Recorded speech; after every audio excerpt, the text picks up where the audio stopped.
Hi guys, let's do this easy chicken wings recipe today. So first, just bring your chicken wings to boil in a pot, cover with water, and let it simmer for 20 minutes.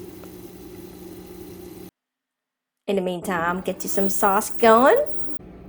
In about 20 minutes, your chicken wings are ready. These can be very addicted. I can go at one sitting maybe like 10 to 15 wings. So I hope you enjoy this recipe.